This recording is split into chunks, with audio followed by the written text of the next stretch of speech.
ಕಾರ್ಮಿಕರಿಗೆ ಯಾವ ರೀತಿ ಸಂದೇಶ ಕೊಡ್ತಾರೆ ಇವತ್ತು? ಸರ್, ಇವತ್ತು ಏನು ಪೌರ ಕಾರ್ಮಿಕರು ನಮ್ಮ ಗಡಿಯಲ್ಲಿ ಏನು ನಮ್ಮ ಯೋಧರು ಕಾಯ್ತಾರೋ, ಚಿಕ್ಕಬಳ್ಳಾಪುರ ನಗರದಲ್ಲಿ ಅವರು ಕ್ಲೀನಿಂಗ್ ಮಾಡೋದಲ್ಲಿ ಯೋಧರ ಥರ ಕ್ಲೀನಿಂಗ್ ಮಾಡ್ತಾರೆ.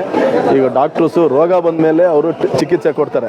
ನಮ್ಮ ಪೌರ ಕಾರ್ಮಿಕರು ರೋಗನೇ ಬರೆದಿದ್ದಂಗೆ ಅದನ್ನು ಕಾಪಾಡ್ತಾರೆ ನಗರವನ್ನು ಅಂತ ಹೇಳಲಿಕ್ಕೆ ಇಷ್ಟಪಡ್ತೀನಿ. ಸರ್ಕಾರ ಕೂಡ ಒಳ್ಳೆ ನಿರ್ಧಾರ ತಗೊಂಡು ಈ ದಿನ ಚಿಕ್ಕಬಳ್ಳಾಪುರದಲ್ಲಿ ಒಂದು ಖಾತೆ ಒಂದು ಸಮಸ್ಯೆನ ಬಹುಶಃ ಒಂದು 80% ಅಷ್ಟು ದೂರ ಮಾಡಿದ್ದಾರೆ. ಇನ್ನು ಒಂದು 20% ಇರಬಹುದು.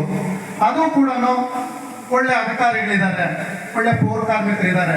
ಬಹಳ ಒಂದು ಅಣ್ಣ ತಮ್ಮಂದ್ರಂತೆ ಒಂದು ಕುಟುಂಬದ ಒಂದು ದೊಡ್ಡ ಸ್ಥಾನದಲ್ಲಿ ನಾವು ನಮ್ಮ ನಗರಸಭೆಯ ಪೌರ ಕಾರ್ಮಿಕರ 10ನೇ ವರ್ಷದ ದಿನಾಚರಣೆಯನ್ನು ಆಚರಣೆ ಮಾಡ್ತಾ ಇದ್ದೀವಿ.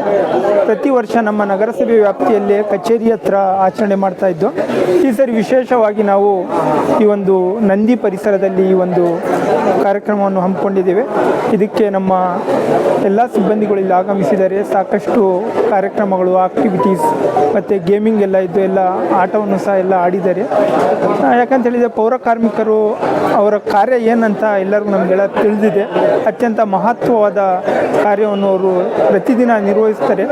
ಯಾವುದೇ ಹಬ್ಬ ಇರಲಿ, ಹರಿದಿನ ಆಗಲಿ, ನಾವು ಹಬ್ಬ ಮಾಡ್ತಾಯಿದ್ರೆ ಅವರು ಸ್ವಚ್ಛತೆ ಕಾರ್ಯದಲ್ಲಿ ತೊಡಗಿರ್ತಾರೆ. ಹಾಗಾಗಿ ವರ್ಷದಲ್ಲಿ ಒಮ್ಮೆ ಸರ್ಕಾರನೇ ಆದೇಶವನ್ನು ಮಾಡಿದೆ. ಹಾಗಾಗಿ ನಾವು ಈ ಒಂದು ಪರಿಸರದಲ್ಲಿ ಭಾಳ ಅತ್ಯುತ್ತಮವಾಗಿ ಈ ಒಂದು ಕಾರ್ಯಕ್ರಮವನ್ನು ಮಾಡಿದ್ದೀವಿ. ಈ ಕಾರ್ಯಕ್ರಮ ಶುಭಾಶಯಗಳು.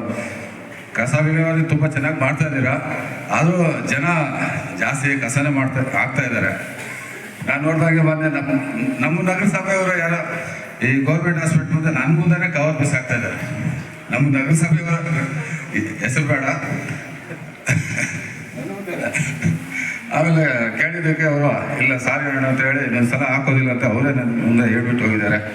ಎಲ್ಲ ಮಹಿಳಾ ಪೌರ ಕಾರ್ಮಿಕರಿಗೂ ಹಾಗೂ ಎಲ್ಲ ಪೌರ ಕಾರ್ಮಿಕರ ಹಬ್ಬ ಇದ್ದಂಗೆ ಇದೆ ಇವತ್ತು. ಪೌರ ಕಾರ್ಮಿಕರ ದಿನಾಚರಣೆ ಅಲ್ಲ, ಪೌರ ಕಾರ್ಮಿಕರ ಹಬ್ಬ.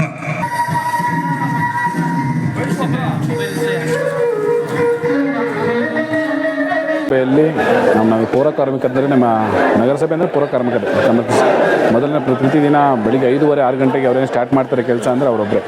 ಅವರು ಪ್ರತಿದಿನ ಹಬ್ಬ ರಜೆ ದಿನಗಳು ಏನೂ ಇಲ್ಲ ಅವರಿಗೆ. ಅವರು ಪ್ರತಿದಿನ ಅವ್ರು ಇಲ್ದಿರ ನಮ್ಮ ನಗರಸಭೆ ನಾವು ನಡೆಸೋಕ್ಕೆ ಸಾಧ್ಯನೇ ಇಲ್ಲ. ಅಂಥ ಒಂದು ಮಹತ್ವ ದಿನ ಅವರಿಗೆ ನಾವು ಪ್ರಾಮುಖ್ಯತೆ ಕೊಡಬೇಕು, ಮೊದಲು ನಮ್ಮ ಆದ್ಯ ಕರ್ತವ್ಯ ಆಗಿರ್ತದೆ. ಅದಕ್ಕೋಸ್ಕರ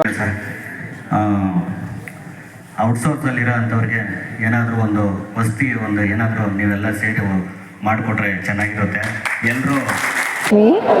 ಎಲ್ಲರಿಗೂ ನಮಸ್ಕಾರ.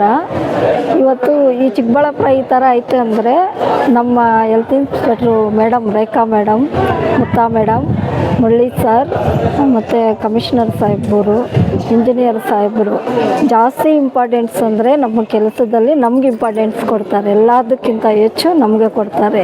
ಮೈನು ನಾವು ಆರೋಗ್ಯ ಭಾಗ್ಯವಾಗಿರಬೇಕು. ನಮಗೆ boot, masks, saris, uniforms, gloves ದಿನಕ್ಕೆ 10 ಸರಿ ಹ್ಯಾಂಡ್ ವಾಶ್ ಮಾಡಬೇಕು. ನಮಗೆ ಎಲ್ಲದರಲ್ಲೂ ಸ್ಪೆಷಲಿಸ್ಟಿ ಎಲ್ಲ ಕೊಟ್ಟಿದ್ದಾರೆ.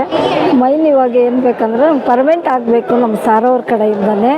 ನಮ್ಮ ಮೇಡಮ್ ಅವರೆಲ್ಲ ಇದು ನಂಬರ್ 1 ಇರಬೇಕು ಅಂತ ನಮ್ಮ ಮೇಡಮ್ ಅವರೆಲ್ಲ ಖುಷಿ ಪಡ್ತಿದ್ದಾರೆ.